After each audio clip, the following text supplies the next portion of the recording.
Muy buenos días, Panamá. Hoy es viernes 12 de junio. Bueno, no podemos empezar sin antes felicitar a don José Luis Ríos, aquí uno de los grandes miembros del equipo de KW Continente. El consentido. Consentido del Minsa, le llaman aquí, de cariño. Hoy está celebrando el mejor de sus días. Un día que empezamos con casi 700 nuevos contagios con el presidente, con esa reunión anunciada con los líderes de los diferentes partidos políticos nacionales. También es importante mencionar, el bono pasa de 80 a 100 balboas a partir del próximo 1 de julio. Así que varias cosas en el tintero. Hoy es restricción de damas. Recuerden que salida por número de cédula.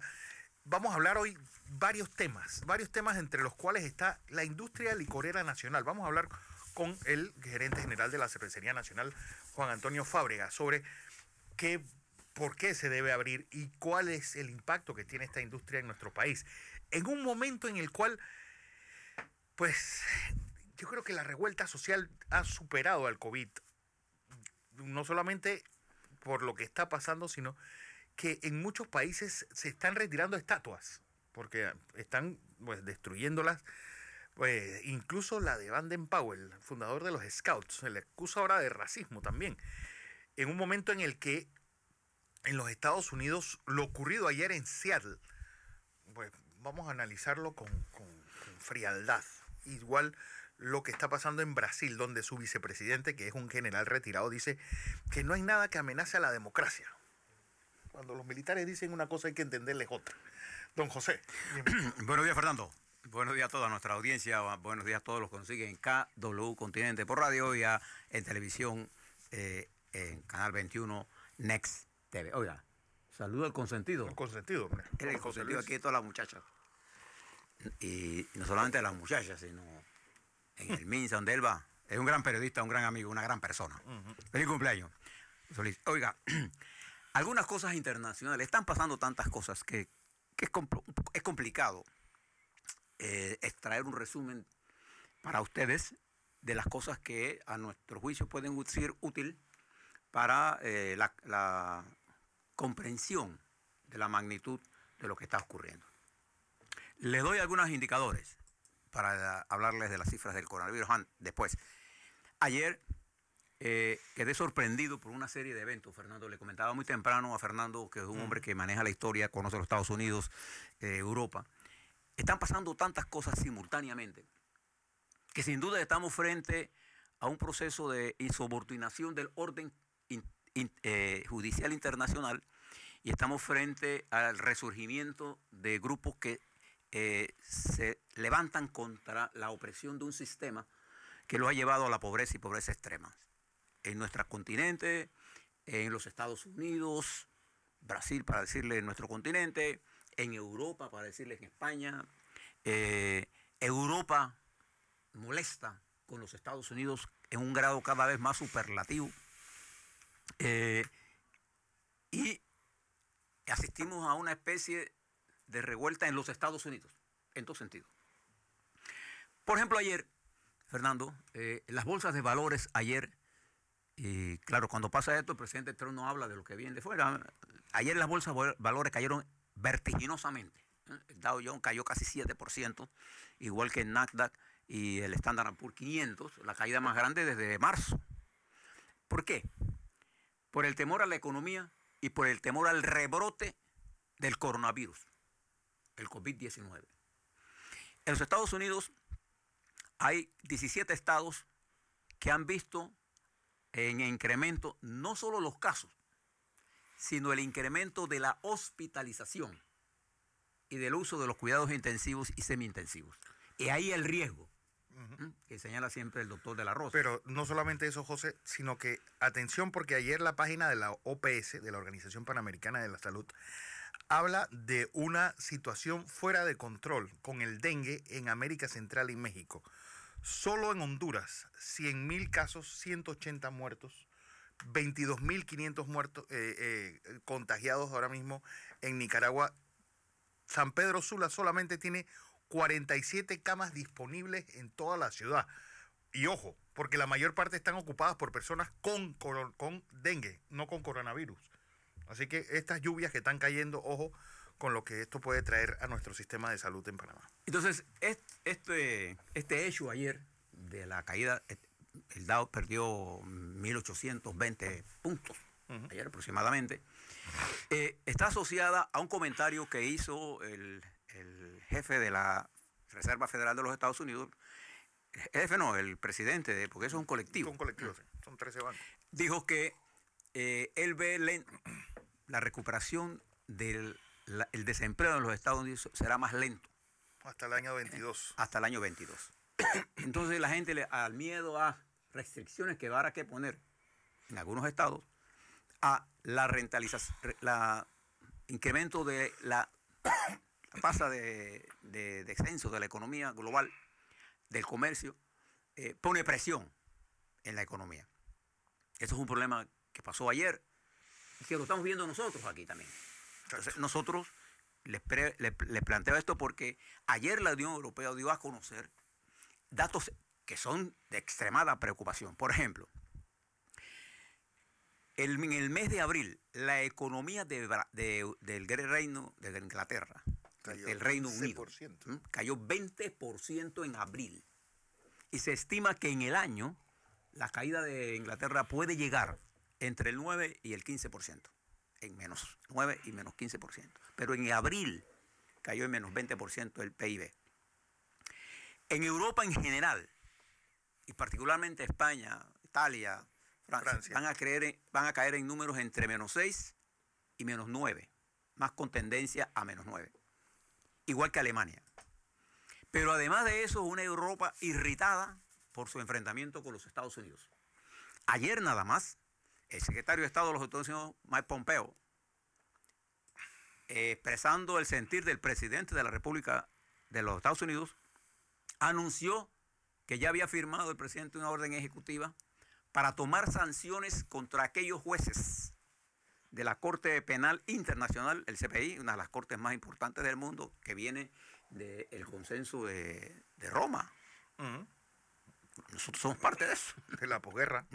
Y esto, que si esos siguen investigando a militares norteamericanos, y particularmente en la investigación de Afganistán, ellos le van a sancionar, le van a quitar las visas. Bueno, la dirección de la Corte consideró inaceptable la posición de los Estados Unidos y crea un nuevo distanciamiento. Los Estados Unidos se sale de esa Corte, se sale de la OMS, se sale del Tratado de Medio Ambiente, se sale de los tratados de misiles de medio alcance. Los Estados Unidos está hilando y está creando una especie, ese vacío, está creando una especie de mundo sin regla. Porque todos esos tratados internacionales es el producto de una experiencia. La convivencia civilizada de las naciones. Entonces entramos a la convivencia, a la no convivencia, sino a la ley del más fuerte. No, el más rico. No el más fuerte, sino del más rico. Sí, el más fuerte en todo sentido. Pues la fortaleza que da la riqueza y que da las armas. Y esto tiene provocando una más profunda división. Y si usted ve, por ejemplo, el comportamiento en Asia, el problema se complica enormemente. Usted ve que ya no hablan de Hong Kong. No, ya. Entonces, usted ve en los Estados Unidos cosas como esta. En Seattle, usted conoce Seattle, Seattle es en el estado de Washington, en el lado pacífico de los Estados Unidos. Seattle siempre ha sido una ciudad altamente conflictiva y llena por muy liberal. Y muy conflictiva por los problemas raciales. Bueno, ayer la población se tomó la policía. O sea, el edificio de la policía se entró y la policía salió. Dejó que se ocupara la policía. Entonces, no se sabe si la policía se fue para otro recinto, si va a regresar o no. Fíjese el nivel de insubordinación que hay. Y es la primera vez en la historia que un movimiento de esto se mantiene en las calles por tanto tiempo seguido y que ha provocado acciones a nivel de gobernadores, a nivel de alcaldías, a nivel del propio presidente de los Estados Unidos, que ayer intentaba frenar todo eso proponiendo él una especie de resolución ejecutiva para hacer reformas a la policía. Pero el Congreso de los Estados Unidos, particularmente la Cámara de Representantes, quiere una legislación. Y ya los gobernadores están actuando para restringir la policía. Y va desde gente que pide que cierren las policías, cosa que es absurda, totalmente absurda. En eso el presidente de los Estados Unidos tiene toda la razón. Y el candidato presidencial también, el demócrata, porque es absurdo cerrar las policías. Pero bueno, se la tomaron en Seattle. ¿Usted había visto eso alguna vez en los Estados Unidos? Bueno, pero además, mire lo que le voy a decir, que fue lo que más me llamó la atención de todo. El candidato Biden, ayer, en un inusual planteamiento, dijo que en el caso de que el presidente Trump perdiera las elecciones y se negara a salir de la Casa Blanca, los militares lo escoltarían para salir. Jamás en la historia de los Estados Unidos yo me hubiera imaginado eso. En los Estados Unidos nadie se le hubiera ocurrido eso. Nadie, menos un candidato. Usted recuerda la campaña entre Gore y Bush. Gore aceptó y no quiso ir a más a la pelea para no someter a la nación a un estrés. Y fíjese este argumento que fue contrarrestado por un general retirado que dijo, no, la democracia norteamericana jamás, dice, yo no me hubiera imaginado que alguien dijera como eso, pero la democracia norteamericana tiene más recursos para resolver ese problema. Fíjese, y esto viene a raíz de posiciones del presidente de los Estados Unidos de intransigencia, pero cerró el día con una aseveración del general Milley, que es el jefe del comando conjunto, o sea, del Estado Mayor conjunto de todas las fuerzas. Él es el coordinador, el chief de esos cinco.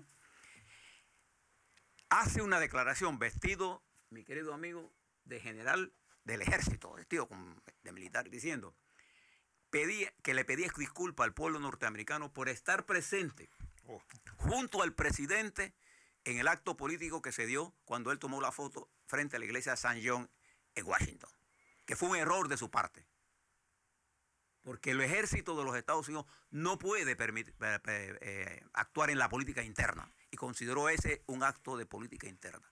En la historia de los Estados Unidos, yo nunca había visto una cosa como esta, que un jefe del Comando Supremo discrepara y pidiera disculpas por estar junto al presidente, un acto que era eminentemente político. Bueno, el general Milley, para que les recomiendo que vean su currículum, ha participado en todas las operaciones militares importantes de Estados Unidos, incluyendo la invasión de Panamá, y su tesis en la Universidad de Princeton es sobre una visión crítica sobre los movimientos guerrilleros, es decir, cómo funciona un movimiento urbano cómo se forma un movimiento guerrillero dentro de una ciudad.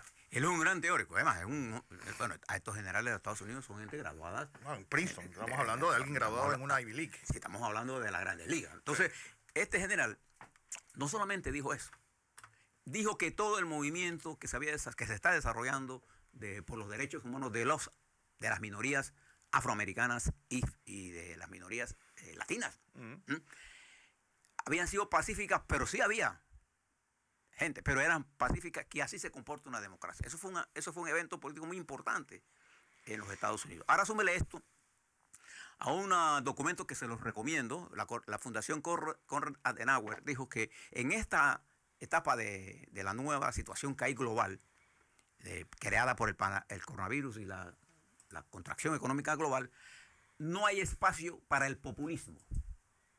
Y en su análisis toman dos casos de América Latina: el caso de México y el caso de Brasil. ¿Se acuerda cuando conversaron estos presidentes? Yo le dije que le prestaran atención a ambos, porque uno es un populista de izquierda y otro es un populista de derecha. Pero al final ellos se juntan para hacer del populismo un instrumento que hace la destrucción de la nación. El mundo no se resuelve por populismo, ni de derecha ni de izquierda. Se mueve por la eficiencia que tenga el sistema social de permitir el ascenso y el sistema económico de distribuir mejor la riqueza. Eso es todo. Entonces estos populismos, ¿no?, y machismo del otro, racista en otro caso, acá el otro diciendo que, bueno, ahora va a haber nuevos indicadores sociales, pues no, el indicador de la felicidad, no importa el PIB, no importa la riqueza. Entonces, ¿cómo van a comer, pues? Sí. De sonrisa no se come. Bueno, la política en los Estados Unidos toma un camino diferente. El presidente de los Estados Unidos quiere tomar la confrontación e ir a los mítines. En medio del incremento del coronavirus en los Estados Unidos, esto se está poniendo color de hormiga. Veamos ahora el coronavirus cómo está. Mientras esto está pasando, observe, en el mundo las cifras globales indican que los positivos del mundo están en 7.620.000. Está creciendo a una velocidad mayor. Fíjese, vamos a terminar probablemente, comenzar la próxima semana cerquita de los 8 millones de infectados. Y tenemos más o menos unos 424.000 muertos por esta pandemia.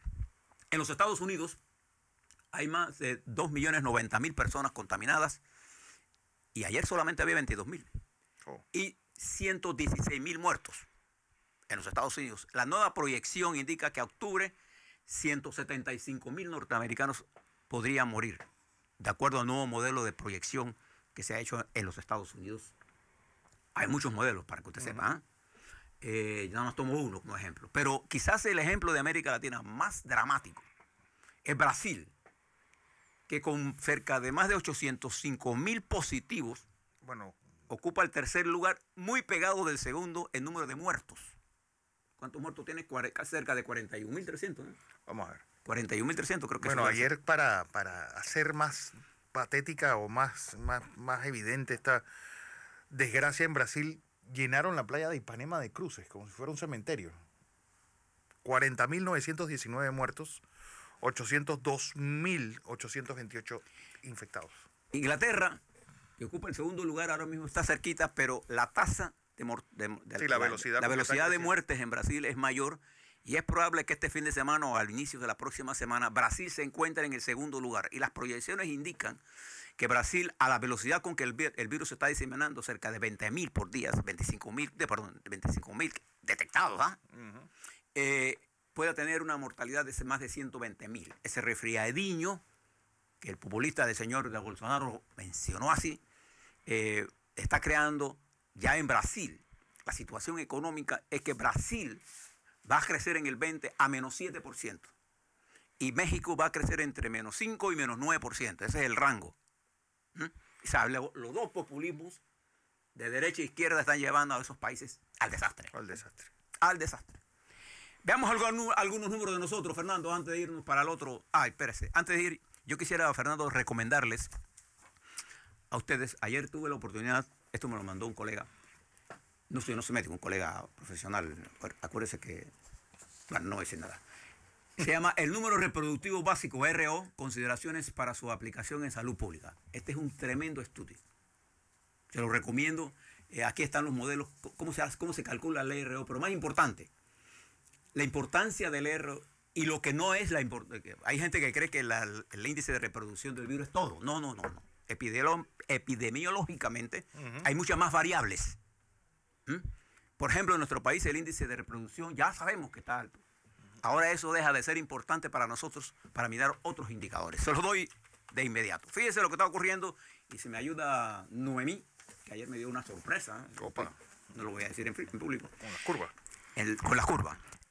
Los casos de COVID reportados ayer. Ahí está, Fernando, ¿cuál es la que tengo ahí? Ahí está. Ok, ya sé, ya la tengo aquí. Esa es la polinómica lineal y la exponencial sin proyección. Déjenmela ahí un momentito. Observen esa curva. ¿Qué le está indicando la curva? Vamos a comenzar de la última lectura. Lo que usted venga, lo que yo tengo a mi derecha, que debe ser la izquierda suya. Mire los últimos días cómo las mediciones sobrepasan la curva exponencial, que es la que está puntuada en la parte superior. Antes, ¿se acuerda de la curva polinómica? Venía hacia abajo. Hacia abajo. Nosotros dijimos ayer aquí, el viernes, y lo dijimos hasta ayer, estos números nos indican que vamos al alza. Y estamos en una proyección exponencial. Observe que en pocos días se ha duplicado la cantidad de casos positivos. Esa es una medida exponencial. Es por un múltiplo de algo que se está reproduciendo este virus. Antes era la reproducción lineal, 10, 15, 20, bajaba, subía. Mire por dónde va eso. Y nos está indicando que es la curva exponencial la que con más precisión implica la tendencia. y no nos está diciendo nada, nada bueno. Exacto. La siguiente curva que ya tiene las proyecciones, que tiene ya proyecciones de cálculo, le está indicando a nosotros que nosotros vamos al alza, tanto en casos nuevos como en mortalidad. No le he puesto la curva de mortalidad porque no quiero asustarlo tanto. Pero fíjese los números ahora. Déjeme la curva ahí observe esa curva, observe el comportamiento. Mire la curva y mire la puntuada y usted dice, aquí está la visual. Pero esa curva le dice a usted, mira cómo está alzando y estamos subiendo. Eso que usted piensa, eso es así, estamos subiendo. Eso es malo, eso es peligroso. Es más que malo. Es más que malo. Cuando le ponemos las curvas para medir tendencias matemáticas, así, nos encontramos que ni la lineal, ni la exponencial, ni la polinómica nos está explicando. Es la curva exponencial. Nos está indicando que nosotros estamos reproduciéndonos por un factor. Y no podemos esperar una caída. No estamos en ningún aplanamiento de la curva. Estamos en un ascenso de la curva. Peligroso. En eso estamos. Mire los números. Y preste la atención a estos números. Aislados en casa, 5.510.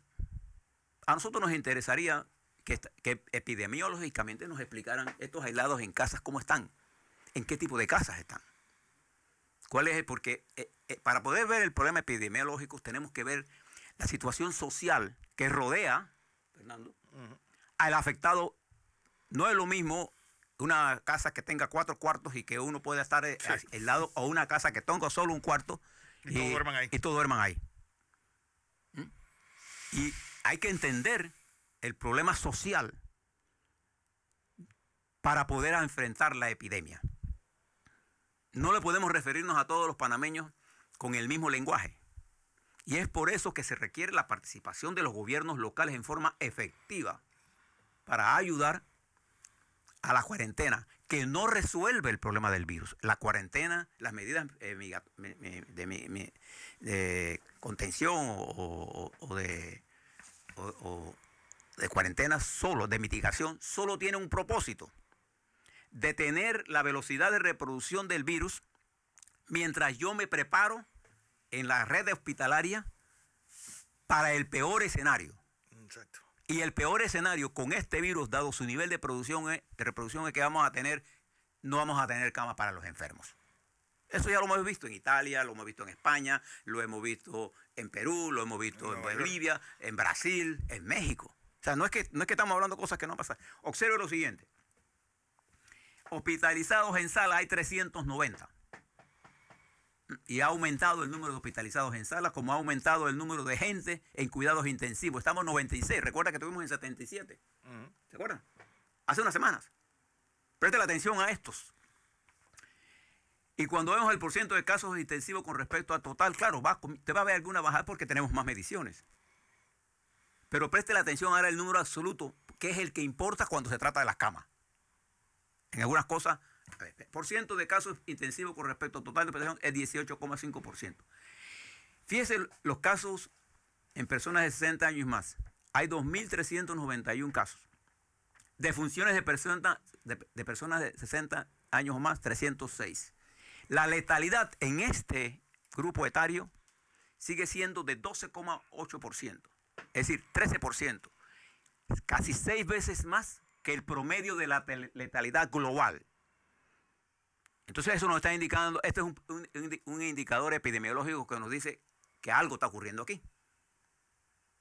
¿Serio?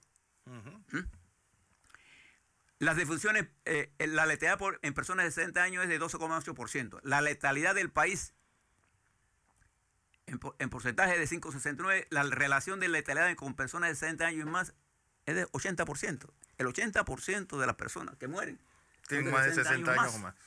Entonces, y muchas con alguna condición adicional de los factores de riesgo. Sí, sí. Y el total de pruebas realizadas hasta la fecha es 85.500, que representan apenas el 0,5% de la población total, con pruebas por millón de habitantes de 19.868. Nosotros ocupamos los primeros niveles en el mundo en nivel de letalidad por millón de habitantes y en casos por millón de habitantes. Ojo, son indicadores importantes. Pero yo quisiera hablarle del efecto de la estructura social sobre donde esta pandemia está cayendo. Cuando hablamos, por ejemplo, de áreas como Tocumen, como Pacora, como San Miguelito, nosotros tenemos que entender el nivel social en que esa pandemia se está desarrollando. Y si no tenemos una estrategia de involucrar realmente al poder local y una estrategia de comunicación a esa estructura local, no le estamos llegando a la gente. Es que ya el mensaje de quédate en casa es como I o B. Ya tiene el mensaje, tiene que ser otro. Y otra forma de mandar el mensaje claro. ¿Por qué? Entonces, tenemos que hacer nosotros, los panameños, un balance de las cosas que hemos hecho bien, de las cosas que hemos hecho mal, de las cosas que tenemos que ajustar y de las políticas que tenemos que estructurar. Para eso hay que hacer un balance y hay que tener una mente abierta, o como decía Cervantes, un open mind. La gente que no entiende que hay que hacer. Que hay otra situación totalmente distinta. Terminamos la semana en una situación complicada en Panamá. En el mundo, el coronavirus está teniendo la misma expresión que está aquí. Ese coronavirus es nuestra pesadilla. No se va a ir mañana, no se va en 15 días, no se va en un mes. No tenemos vacuna y no tenemos cura. Entonces todo depende de las medidas y de la efectividad de nuestra política epidemiológica para contener el virus y de la capacidad nuestra de acortar el nivel de estancia hospitalaria para alargar la capacidad. Nos va a sobrepasar en algún punto. Exacto. Y todo parece indicar que será entre el 15 y el 30 de julio donde la capacidad hospitalaria se verá amenazada con esta tendencia donde estamos. A la vuelta vamos a hablar de Panamá. En un mes exactamente.